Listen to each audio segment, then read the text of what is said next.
All right, part two of Insomniac Spider-Man 2 isn't worth your time.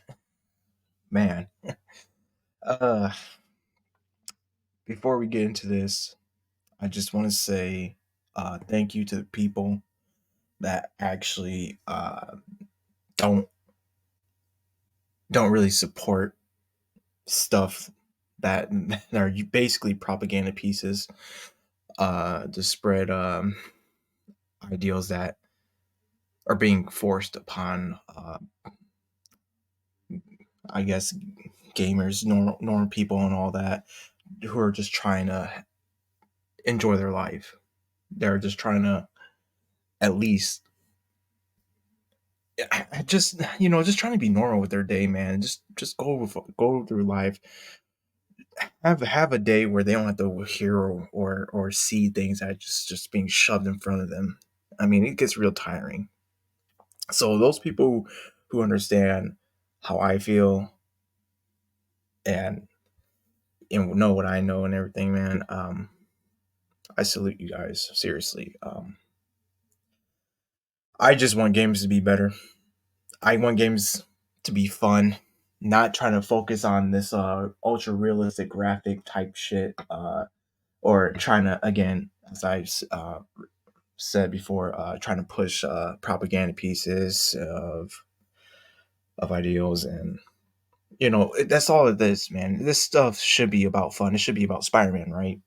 But no, we're playing as MJ, an overpowered MJ that can fight off the hunters and the symbiotes with a stun gun, with little training from Silver Sable. They don't even show that. I anyway, man. Um, for those who don't like what I say and who are easily offended, I'm not here to babysit you or coddle you. I have my opinions. You have yours. And you don't have to listen. You don't have to listen to me. You can just click right off and go find something that that appeals to you. Um, for this topic, this video is going to be all about. Well, I'm not going to. I don't want to spoil it, but it's bound to make a lot of people angry. And honestly, you shouldn't be angry at me. You should be angry at these developers. Who they're the ones that put this shit in there. They can't even get their facts right, pertaining to a specific flag. And yeah, let's jump right in.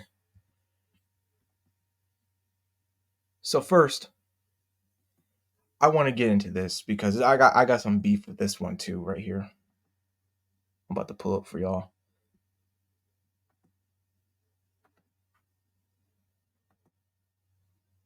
All right, there it is.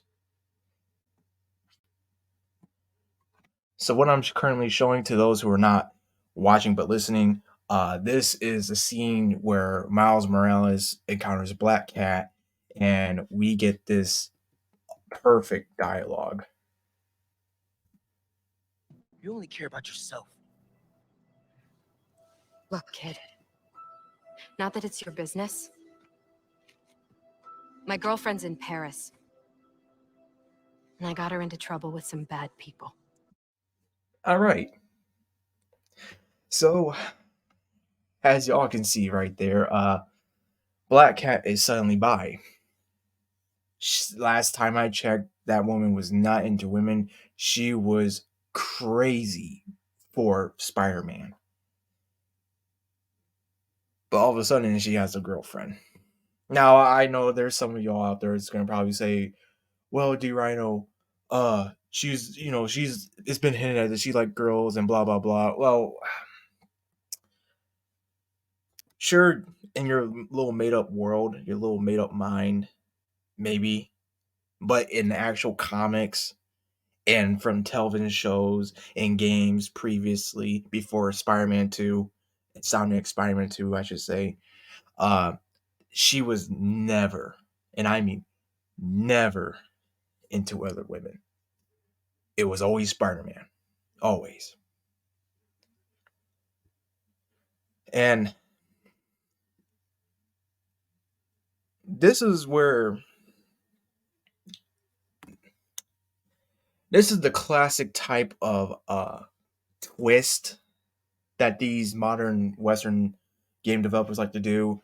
They like to shake up a character who wasn't like this before, but they do now, and just twist and turn them, basically butcher them. Where like, yeah, it may resemble, it may look like this character, but it's not really that. It's because they know that if they were to do this with an original character that they made up, it wouldn't fly because it's not really creative. And I'm not saying that, having a bisexual character or a transsexual character or yada yada yada is not creative. I'm talking about the ways to implement that should be creative, not just outright saying, "Oh, I'm this or that." You got to build up to that.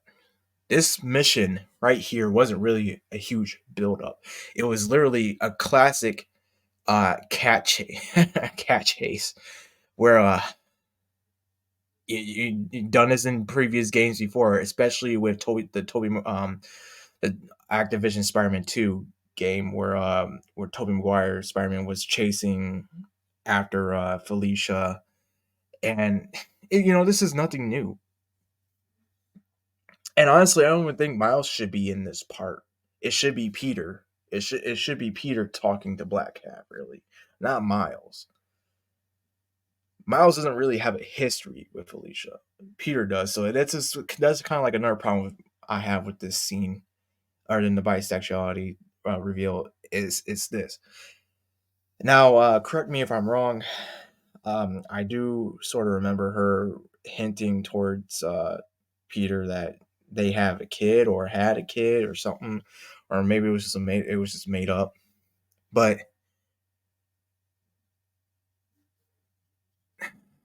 I don't know. This is such a freaking mess, guys. I'm trying to like get this through my head. I'm trying to process it. But man, there's no real way to process it when it's stupid from the first place. So I'm trying to rationalize something that doesn't make sense. But yeah, that's my little gripe right there with that. I'm gonna stop sharing. Stupid bi. What the fuck, man? Black cat being bisexual. Get the fuck out of here. uh, Let me hop onto this, everyone. I'm gonna get this right for y'all because I think this is pretty freaking important. Anyone who says otherwise don't understand the importance of what I'm about to show you.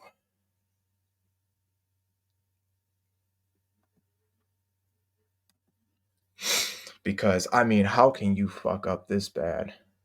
Oh, I know why. Because you're not really doing what the fuck you need to do to actually look into stuff. Just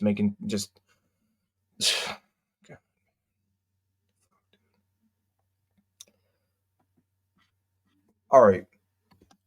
So what I'm showing is a picture of Miles in his home or his apartment, and he's standing right next to a flag. Now this isn't the Puerto Rican flag. This is the Cuban flag. I mean, yikes. I mean, what the fuck, dude?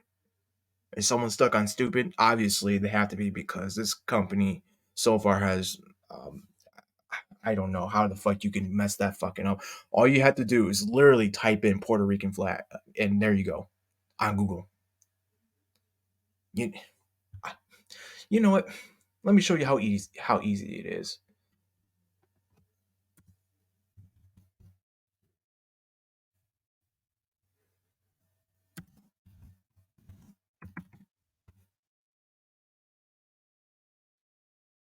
All right.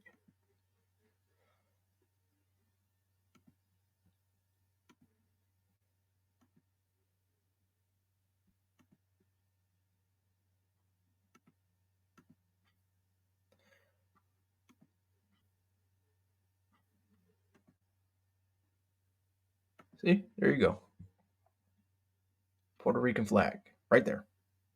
Easy, easy peasy, right? Now, yeah, I can understand that, where they kind of it is very similar. I will admit that, but I mean, I literally just looked through Puerto Rican flag and there you go. So I don't understand how you fuck up with getting the triangle part being red instead of blue. I don't know. Oh, and the stripes are red as well. So I don't know, dude. How?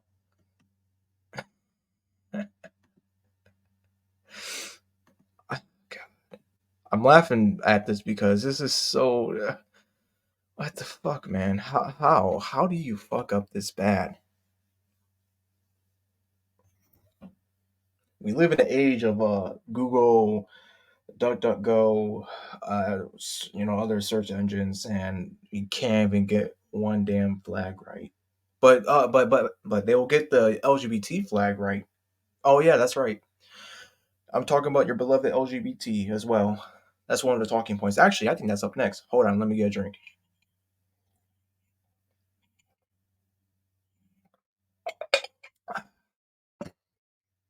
Ah, all right.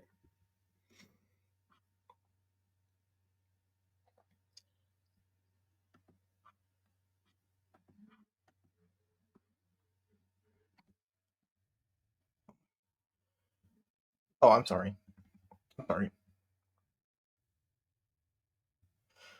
Sorry about that. That's not up next. This is what's up next. Oh my gosh. This is what's up. This is what's next, guys. I kind of want to do a little reminder for y'all who haven't played Miles Morales game in a long time or haven't played it at all. There was this one side mission, very unimportant mission as well, other than to pander to a certain organization. I like to call them the buy large mansions or burn loot murder organization. But they kind of veil themselves under the Black Lives Matter, which is also, I think that's pretty much black supremacist right there too. And this is coming from a black guy as well, so don't get your panties in a bunch to easily offended because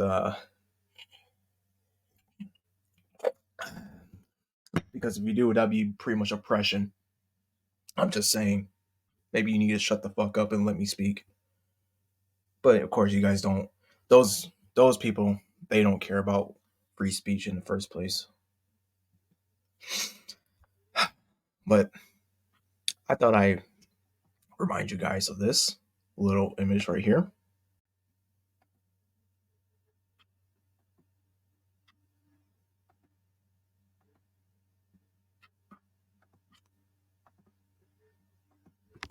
Ah, yes, the Miles Morales DLC, not the game.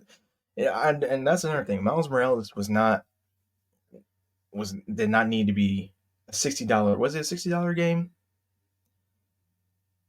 Was it $60? I can't remember. All I know is that it didn't need to be a standalone game. It needed to be a DLC. It basically was DLC. But in this game that's inside this DLC hitting as a game, uh, there's this one side mission where you get extra costume. I mean, this is the costume right here. Uh, it's black and gold, and of course, got him posing right next to a graffiti art of a Black Lives Matter graffiti art in the background. And all I went, just going through that. I remember just going through that mission, playing through it, and when I saw that, this is of course right after the fucking riots, after people just senselessly killing other people and looting from stores and taking whatever, being criminals. Here you have Insomniac uh, bending the knee, sucking a dick of um of this organization that's actually turned out to be a fraud. And if you don't believe me, it's not Black BLM is a fraud, then I got some news for you because it is a fucking scam. And people fell for it hard, and I can't really. And I'm not saying, you know, Some sometimes we're easily fooled. I it happens. Sometimes we're easily fooled, and the ones who don't do anything, who don't try to turn around and try to do something to go against them once they see what they know, what they now know, and then what they understand, and those who just keep blindly following without asking questions, those that's not good. Let's just say that's not good. You always gotta like try not just don't conform. Be an actual individual. Use your brain for once. I wish a lot of people use their brains or actually just try to see reason and logic, but it's hard to come by, and that's what's going on with the modern illiterates. It's not the ones who can't read, but the ones who can't think for themselves. I forgot what quote that was, but who it was from, but it's a very effective quote. I wanted to use this little uh oh man. Oh man, I guess I can't use it. I guess I can't show you guys the thing. Hold on.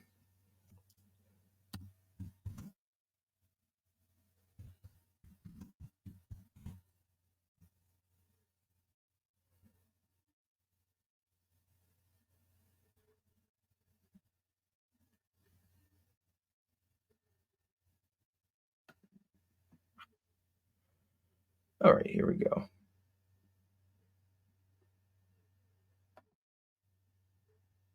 Hopefully this might work. Just to show you guys, just to give you guys a little reminder of what BLM really is.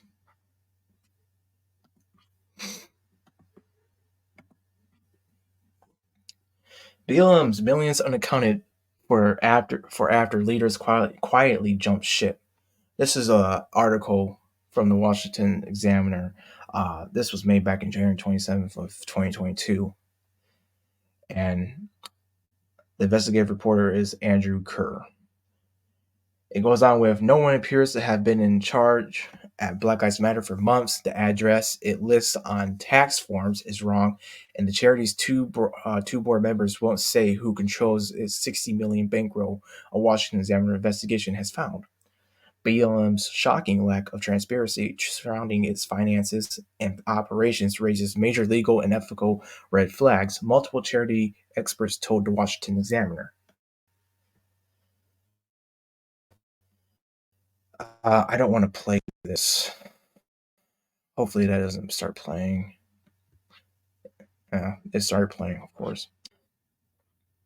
Like a giant ghost ship full of treasure drifting in the night, with no captain, no discernible crew, and no clear direction, Charity Watch Executive Director Lori Styron said of BLM. Black Lives Matter Foundation raised more than $90 million in 2020. BLM co-founder Patrisse Cullors appointed two activists to serve as the group's senior directing following her resignation in May amid scrutiny over her personal finances. But both quietly announced in September that they never took the job due to disagreements with BLM. They told the Washington Examiner they don't know who now leads the nation's most influential social justice organization. You mean the nation's most notorious scam organization, other than the IRS. Paul Kamenar, counsel for a conservative watchdog group, the National Legal and Policy Center, said a full audit and investigation into Black Lives Matter Global Network Foundation, the legal entity that represents the national BLM movement, is warranted. This is grossly irregular and improper for a nonprofit with 60 million in its coffers, Kamenar said. BLM previously came under fire from local black activists after the New York Post reported in April that Cullors, then its executive director, had spent $30.2 million on real estate across the United States. The reports followed BLM's disclosure in February 2021 that it closed out 2020 with $60 million in its bank accounts. BLM denied allegations that Colors spent BLM funds on her personal properties. However, BLM and other activist organizations under Colors' control offered contracts to an art company led by the father of her only child, the Daily Caller reported. Colors announced in May she was stepping down and that activists Makani Thimba and Monifa Bandley would lead the organization as senior executives. But Thimba and Bentley revealed in September that they never actually took the job because of disagreements with BLM's acting leadership council. And here's a Twitter post by, it looks like Twitter, a post by McKenna saying, "Thanks for your support. Thanks to everyone for your support." Statement by Monifa Bandel and McKenna Thimba. Black Lives Matter Global Network Foundation. First of all, we want to express our thanks to all those who expressed their support and solidarity upon the news of our being asked to serve as interim senior co-executives of the Black Lives Matter Global Network Foundation. We are now honored by your trust. We are issuing this statement as an update. Although a media advisory was released indicating that we were tapped to play the role of senior co-executives at BLMGNF, we were not able to come to an agreement with the acting leadership council about our scope of work and authority. As a result, we did not have the opportunity to serve in this capacity. We wanted to be sure to inform our community of this fact as we move on to serve our movement in other ways. We wish BLM the best and hope that someday soon there will be established a leadership structure that draws on the strengths of BLM's grassroots network, and the entity where its organizing work resides.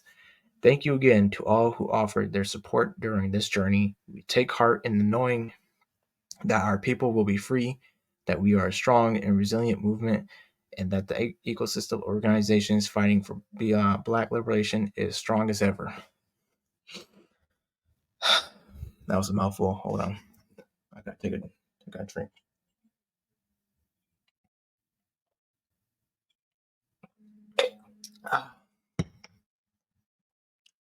All right.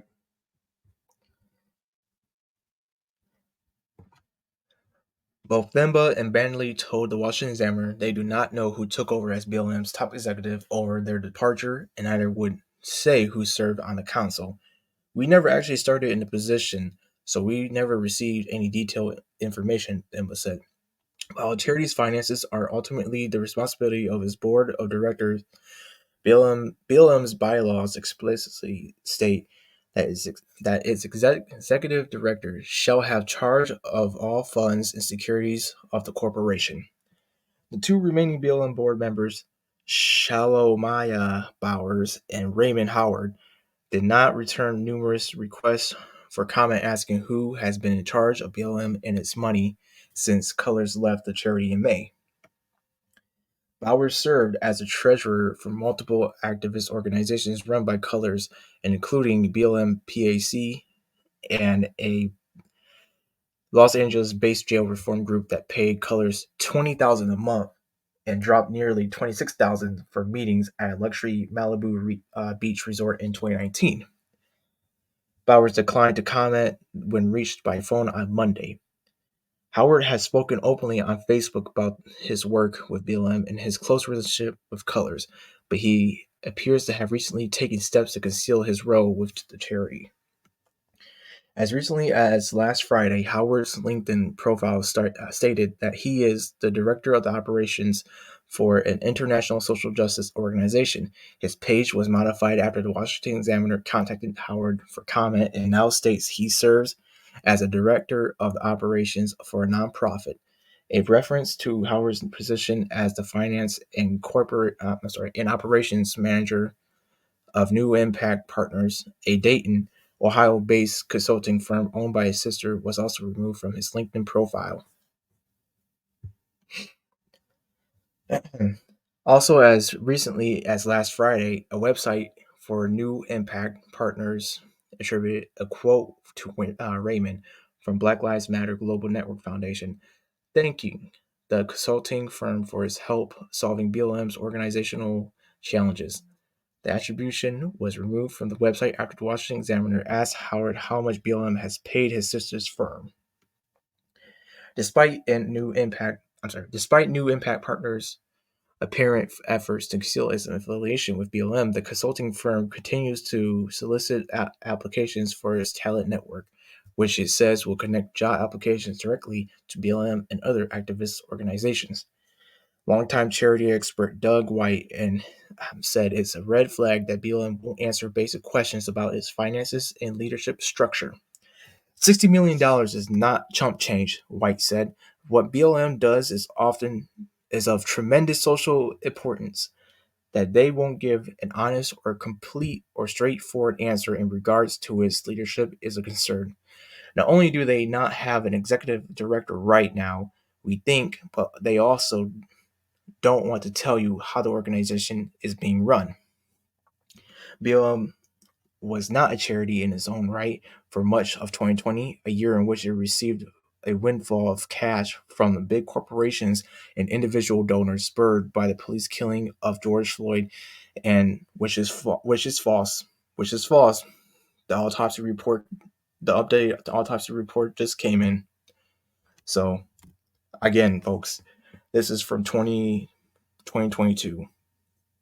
This article, I mean. But back to this. In the nationwide riots that followed, rather BLM spent most of the year essentially borrowing the charitable status of two other California-based charities, Thousand Currents and the Tides Foundation, which served as BLM's fiscal sponsors. But the IRS granted BLM tax-exempt status in December 2020, enabling the group to operate as a charity independent of its former fiscal sponsors. And Thousand Currents reported in its most recent audited financial statements that it transferred $66.5 million directly into BLM's coffers in October 2020.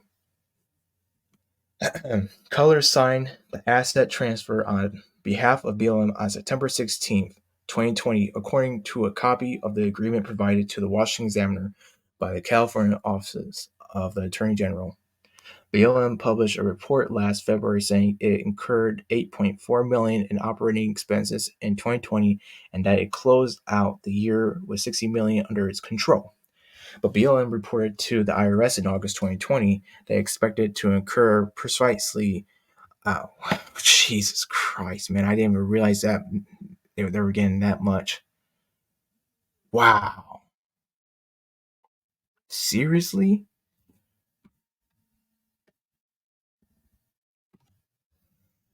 Holy shit.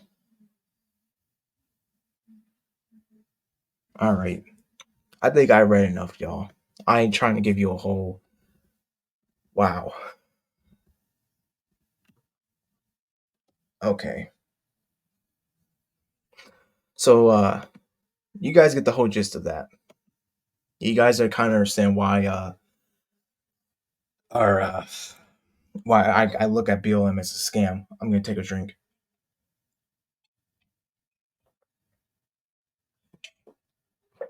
Ah, okay. Yeah.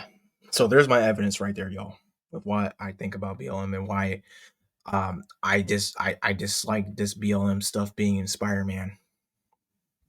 Uh and the reason why I kind of bring this up as other than as a reminder of like that whole scenario with the side mission in Miles Morales game. I kind of there was this side mission where it involves Miles Morales. I think it's a Miles Morales side mission, and it involves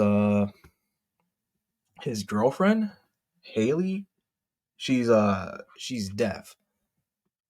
If y'all haven't played Miles Morales, I believe she was in the Miles Morales DLC, and of course, we're basically graffitiing on walls and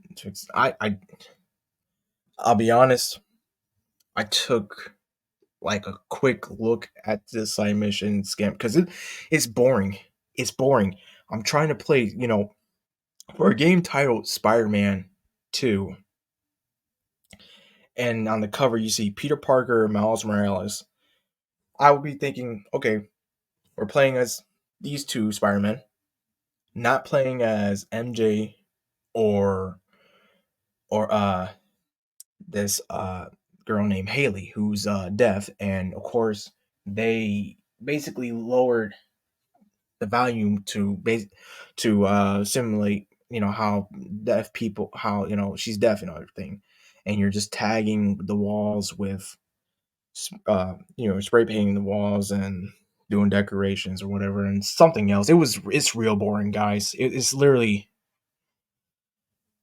it's just literally you just walking around and doing activities, normal everyday activities, instead of uh swinging around and saving the city. I mean, Jesus, what the hell?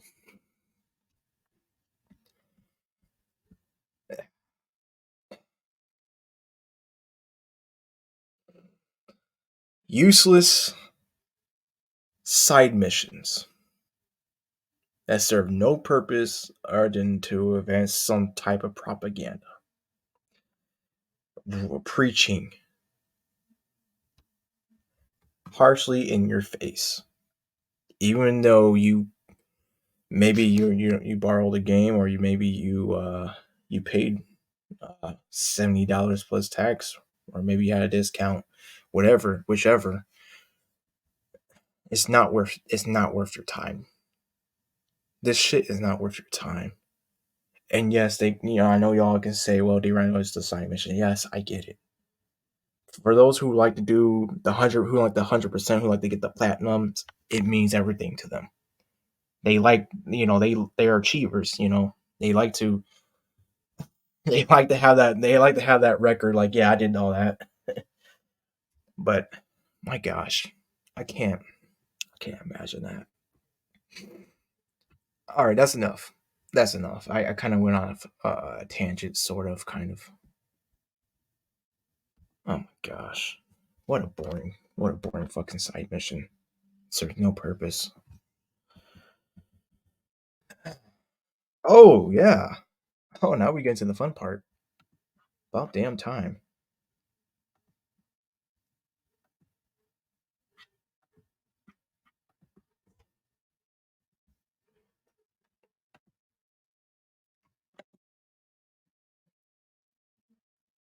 Let me say, I'm just setting this up for y'all.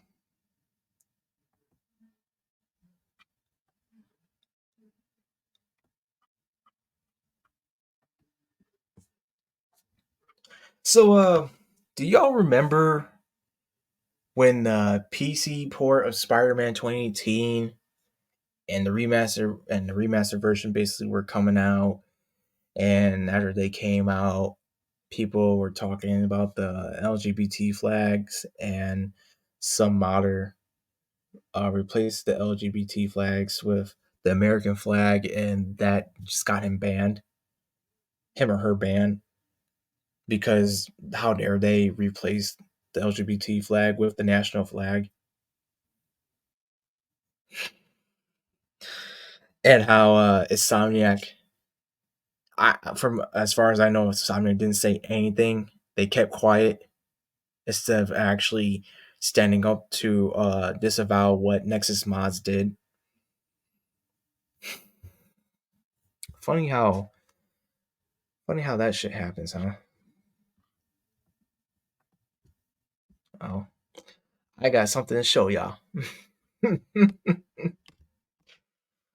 Oh, I fucking love this, man. I fucking hate. Oh man, I fucking hate this game so much. This game sucks.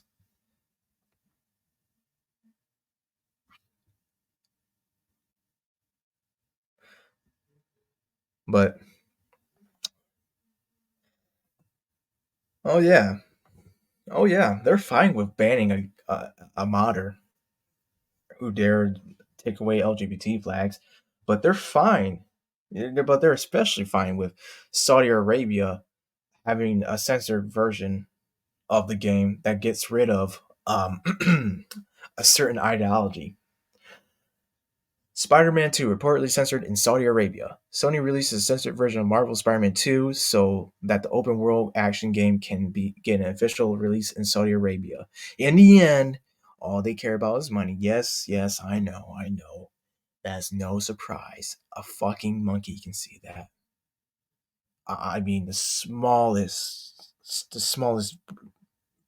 a T-Rex can see it with the smallest brain, man.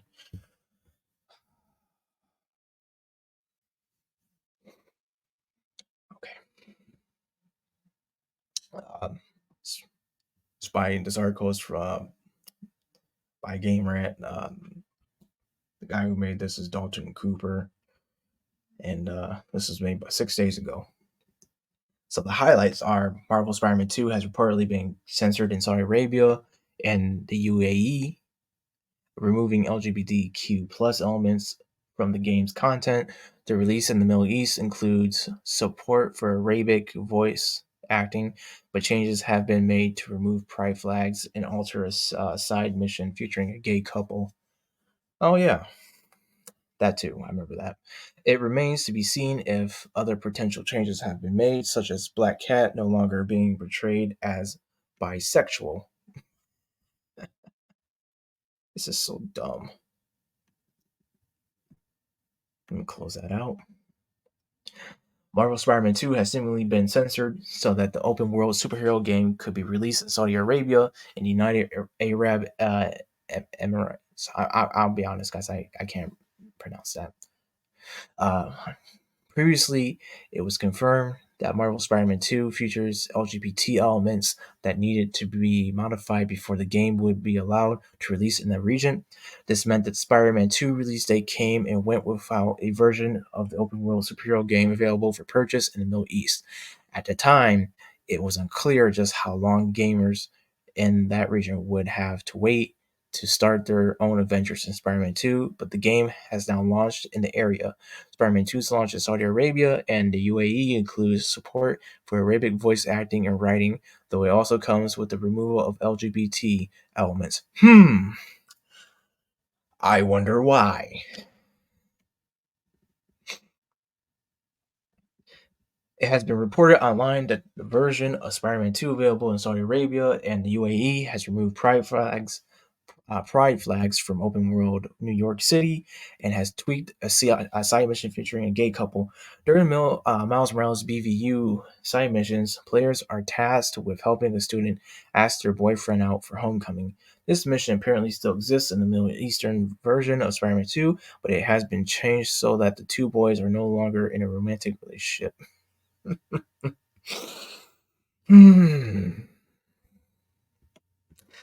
Again, again, a modder can get banned just because he or she uh, mods out the LGBT flag for the national flag, but for Saudi Arabia and UAE, it's okay to get rid of the flags and everything, especially a gay site mission. Priorities, right? More potential changes could be revealed in the days as Spider-Man 2 fans in Saudi Arabia and UAE played the game and shared their findings on social media. For instance, it has yet to be confirmed if Black Cat is still bisexual in the version of Spider-Man 2. I doubt it. In the version of the game released elsewhere in the world, Black Cat makes a mention that she has a girlfriend, blah, blah, blah.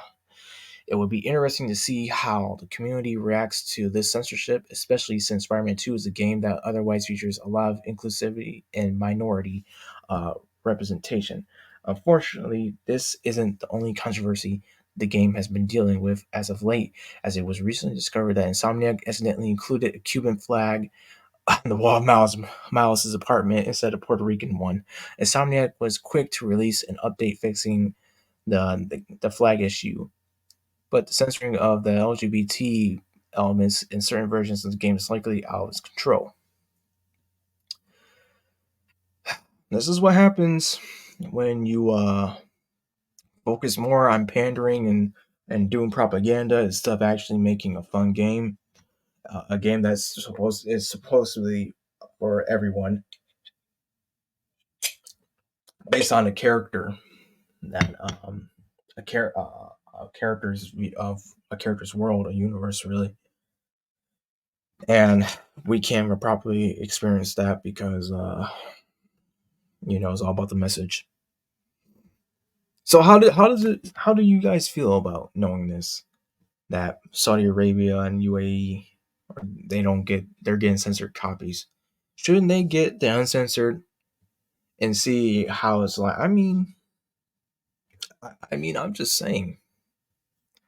I thought Insomniac was all about inclusivity and equality and diversity, along with Sony's standards, modern Sony's standards. I mean, modern gaming in general. Sure seems like money talks and bullshit walks. I'm just saying, don't get mad at me. Get mad at the developers. I'm not the one making. I'm not. I'm just the messenger. I'm not the one making the game.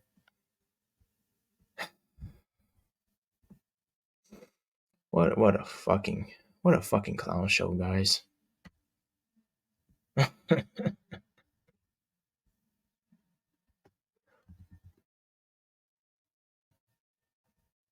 And just a little thing I wanted to cover. I know I mentioned the monitor, but I wanted to at least just go over this a little bit more, because I want you guys to see how Kotaku, yes, Kotaku has presented this news. I want you guys to see this. This is crazy. From Kotaku. Spider-Man Remastered modder banned for letting players remove the pride flag, but the shameful mod is forever preserved in the Internet Archive. Hell yeah, it is. It's called the Internet, bitch. What goes on the Internet stays on the Internet.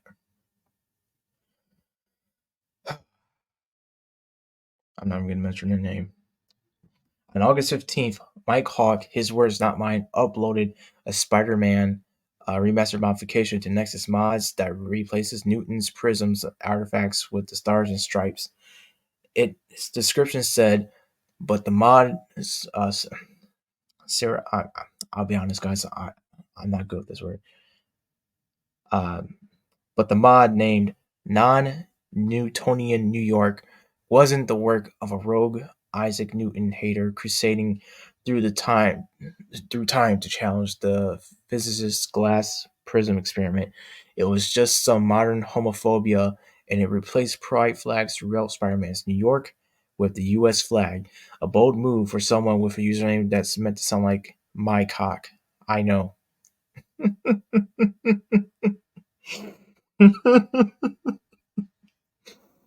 Oh man, I mean, when are these idiots ever gonna wake up? No, they're not. I don't know why I'm answering myself, but no, they're not. Fuck, man. Management at Nexus Mods quickly removed the unpleasant mod and banned its creator, mincing no words as his accompanying blog post. The fact that the user needed to make a sock puppet like a coward to upload the mod showed their intent to troll. They wrote, "The creation of the sock puppet removed any doubt and made it a very easy decision for us. Both the sock puppet account and the user's main account have been banned." Yeah, sure. It's totally fine to again ban someone who just made a mod to troll. But you have mods out there that's literally showing fucking Leon S. Kennedy's cock and balls, Chris's scrotum, uh, Heisenberg's major rod and everything. It's totally fine to have those though. Lord forbid you actually change a flag just to the national one. Lord forbid. I mean, that's just horrendous. Of course, Internet Dirt Dies Hard. The mod then appeared on the nonprofit Internet Archive, and though the file comes with an inappropriate or offensive content warning, the link works. The comments underneath it gives fantastic insight into what happens when uh, cerebral spinal fluid is gradually replaced with Mountain Dew. Yeah, see, this is what they do, man. This is what these people do at Kotaku, man. They just, oh, man. No wonder why they're going out of fucking business. People are writing many disgusting words that likely make them feel big and strong, like how you're doing. And some freely reference liberal snowflakes and their triggered fragility. The commenters taunt and mock the snowflakes despite themselves being so sensitive that they immediately shit their pants upon seeing a rainbow in a Spider-Man game. It's like when babies cry after being given the wrong face paint at a very special fourth birthday party. Notice, guys, you notice the hypocrisy already? Hope you do. If you see this and think it's because of hate, then you need to look within yourself. One commenter said, really meaning to say, I just shit myself because my mom's second cousin painted a butterfly on my face even though I asked for a pirate. But alright, commenter, I'm performing the look within myself function now. Alright, I'm getting off of this. Goodbye, Kotaku. I can't wait for you guys to fucking fall off the edge. Yeah. So that was a nice read right there. Totally nothing crazy, you know. Everything's all dandy.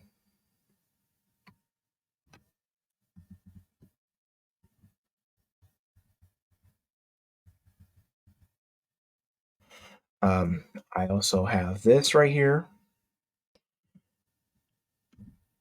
which I think is pretty important.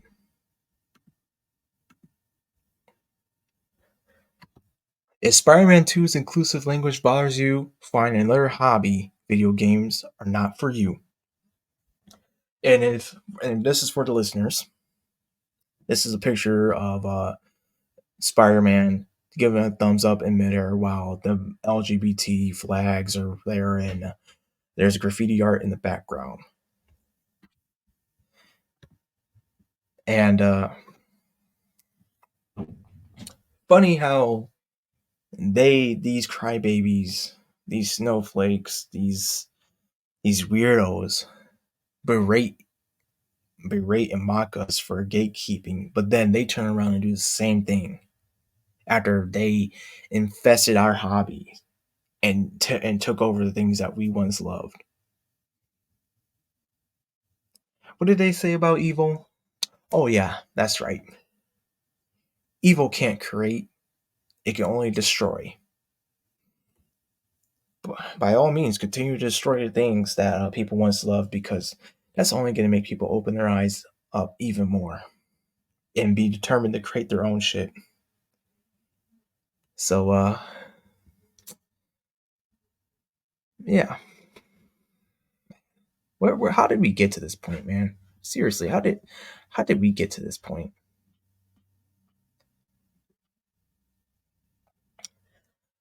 I have a thing that's kind of interesting as well. I know I keep saying that, but I mean it's like the gift that keeps on giving, and it's not even a gift I like.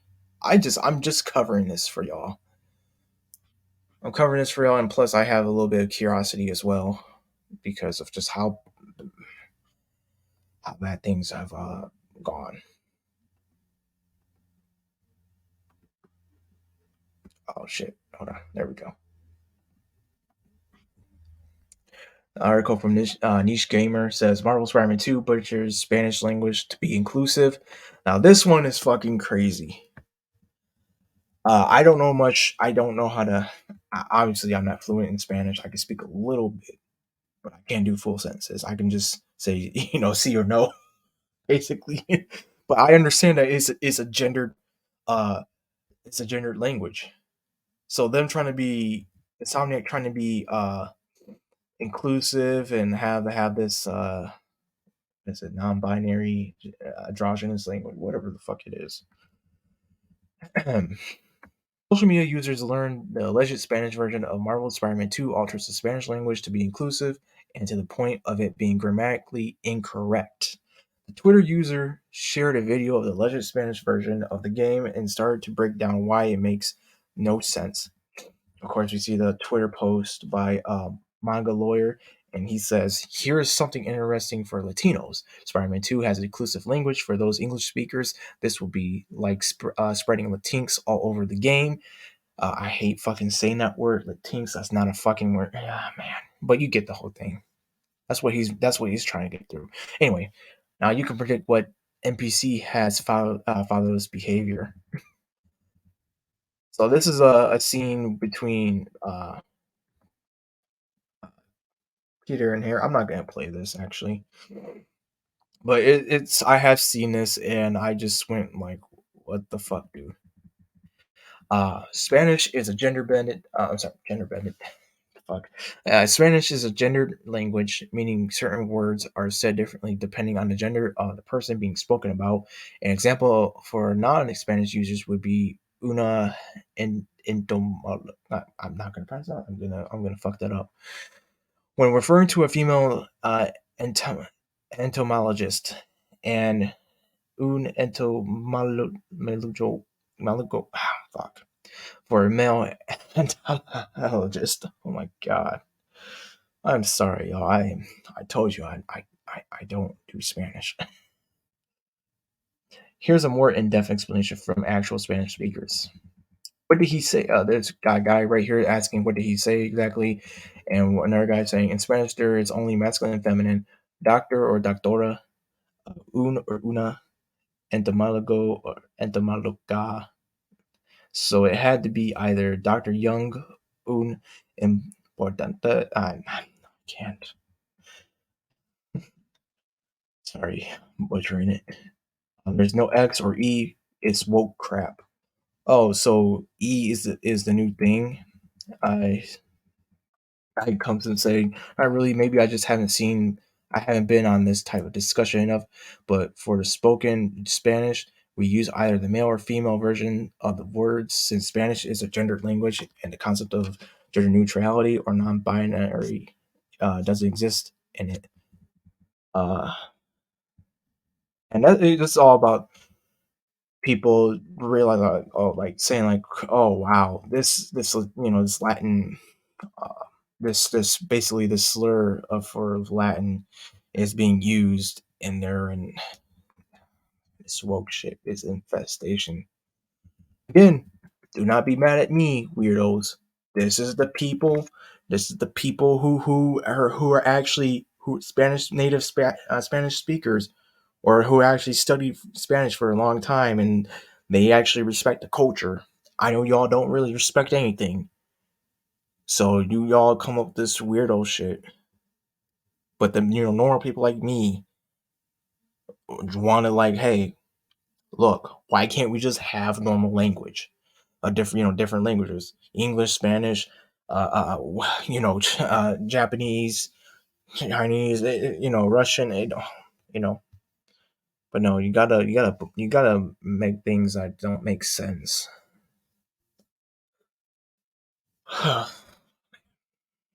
This is tiring to cover. I'll be honest. The amount of stupidity of one company, man.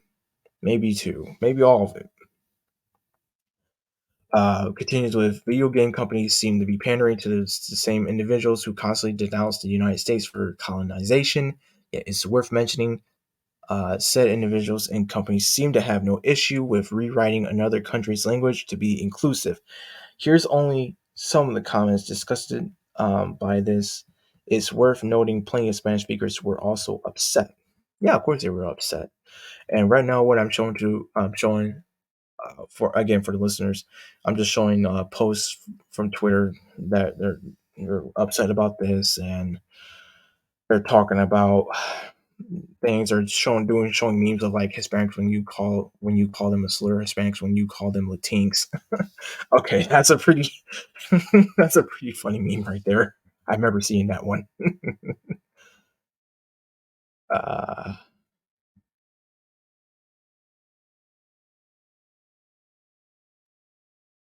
and that's it right there. That's the end of that article on niche by niche gamer. I'm sorry, it's on niche gamer, but it's by Primal.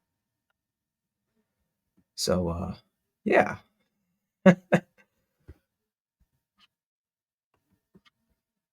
And I'm thinking this might be the end of part two right here. Yeah, this is the end of part two. Part three, basically, I hope I'm able to wrap things up with a pretty bow on top, and hopefully it's holding together because that present is not gift wrapped the best, and there's obviously holes in it because we're dealing with a game that is made for propaganda, that's made to push ideals that are uncanny, unnatural, and overall disgusting.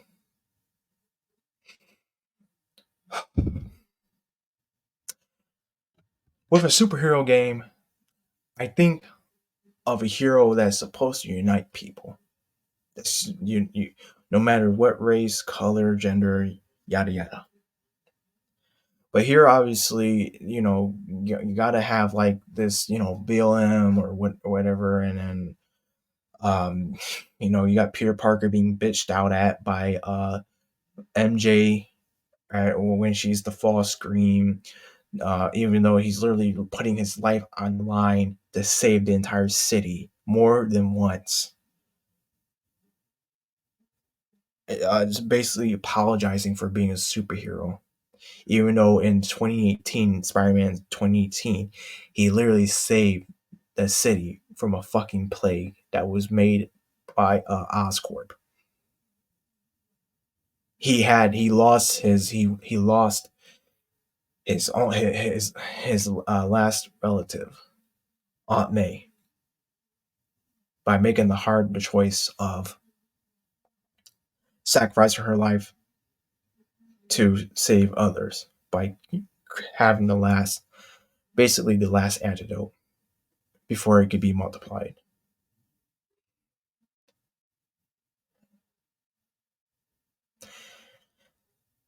As I think about it and I reflect upon this even more, Spider Man 2018 is a better game. Yes, it has its flaws and it has some of the stuff in there that I don't agree with, but compared to Spider Man 2, it's a gold standard, in my opinion. 2018 is leagues better than Spider Man 2.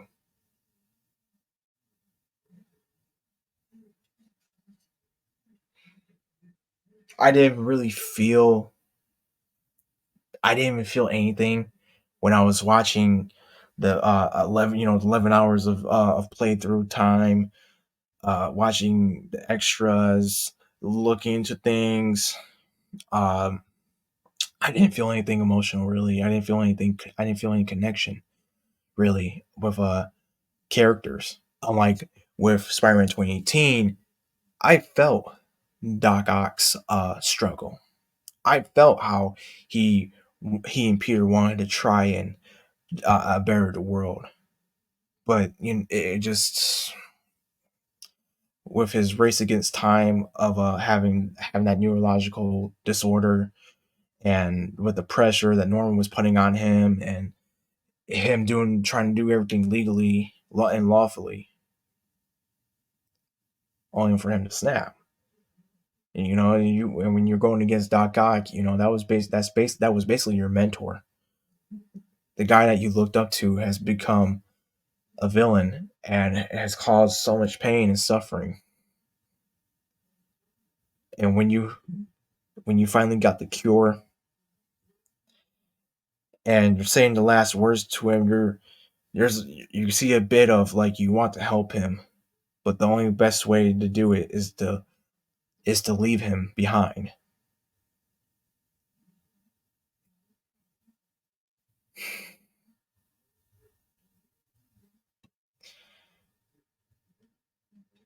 And basically reiterating that philosophy of responsibility with Spider-Man, with Peter, that Uncle Ben taught him. With Spider-Man 2, I saw none of that really. They try to have an emotional scene between Peter and Harry, where Harry was trying to do self-sacrifice, and Harry just he feels that he knows that like he can't do anything. He's stuck. He that the venom has got him. Even though he sacrificed himself to a degree, here comes the magical bullshit with oh Miles knows he can actually start his heart and everything and bring him back to life, but he's in basically Harry's in a vegetative state now, from what I've gathered. Uh, everyone it just feels like a lot of characters were whiny, bitchy, complainers, especially when the symbiotes got on them. The one I kind of respect really was Craven, a man dying, his body betraying him because it has cancer. He has cancer, and he wants to have that last hunt to find something that would kill, that would bring that something that he wants to control his own death. Really, that's a Craven. That's a Craven mentality right there. But I can't really say I can't really relate to the second game at all. Even from watching all that stuff, I think I would pick up on things, and I did, but not to the degree that I wish I wanted to. I wanted to enjoy this game. I wanted to be wrong, really. But from all the stuff I've seen, from all the things that have been talked about, from the things I've collected over those hours and days, uh, it's just not looking good, man. Sure, it might be a fast seller, but overall, it will suffer like God of War Ragnarok and Last of Us Part Two, maybe even Alan Wake 2. That since that just came out, it's like they'll sell fast, but once time goes on, it won't the the sales won't really uh reflect. I mean, the sales will reflect on just how quote unquote good these games are.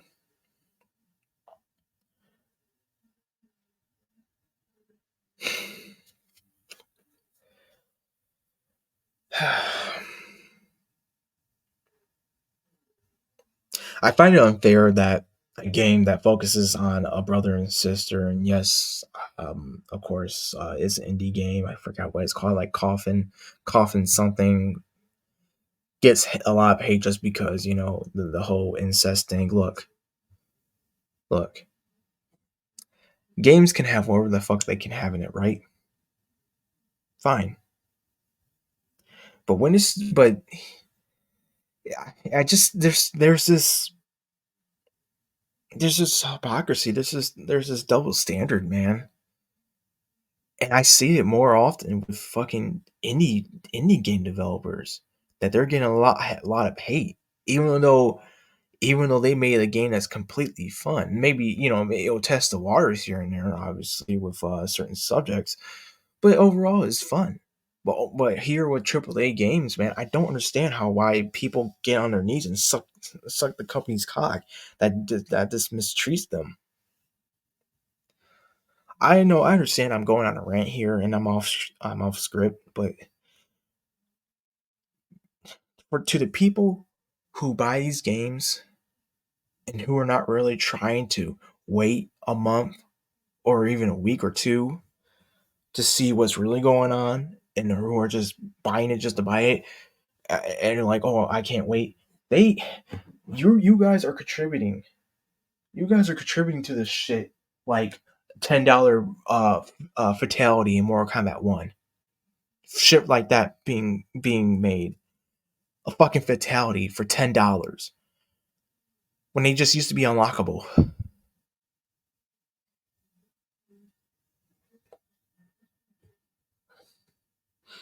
You got a lot more fucking loot boxes in Call of Duty, and then instead of them actually focusing and working on fixing the damn game with all the cheaters and stuff.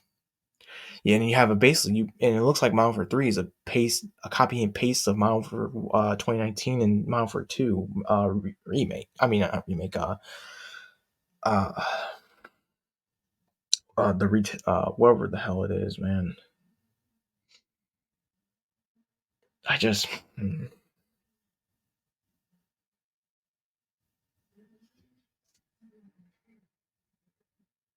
I'm just saying is that I understand that, and I'm I know I'm guilty of it to a degree.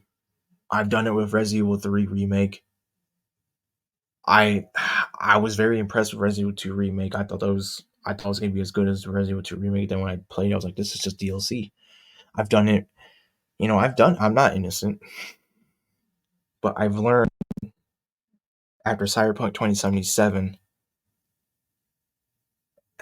Everything's I just like you need to start waiting. You just need to start waiting. Don't and the companies that have told people to fuck off years ago, like Konami, and are now trying to get in the good graces of people by making these collections. And these collections are dog shit. You're better off by just emulating the HD collection if you can, or if you still have the PS3 or Xbox 360 or something, or hell, if you even have the Xbox One, and you have the HD collection, there you go.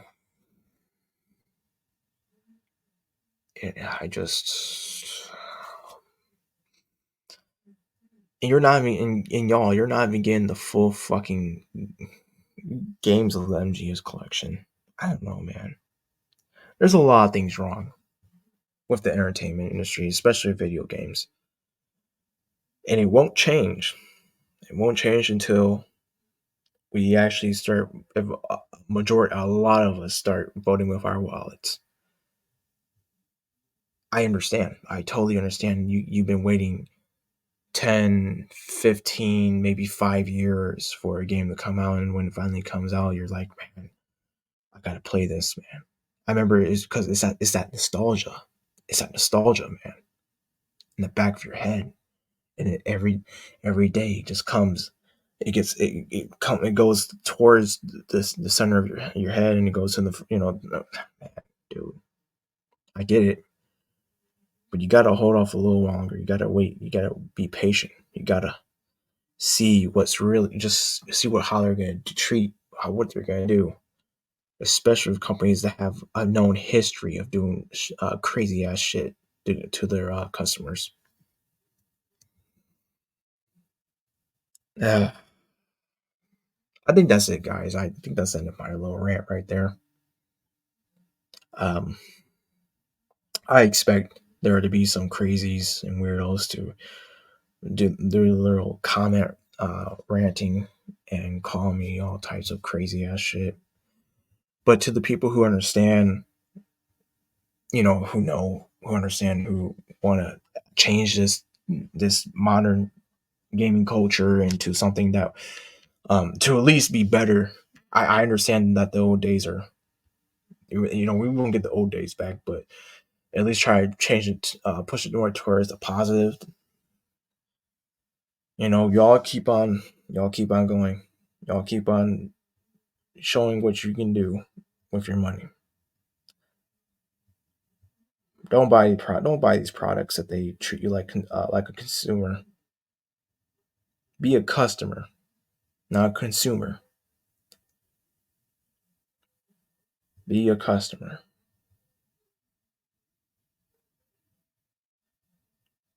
Okay, guys. I think that's it. It's 1:16 a.m. for me, so I'm gonna end this. Ciao.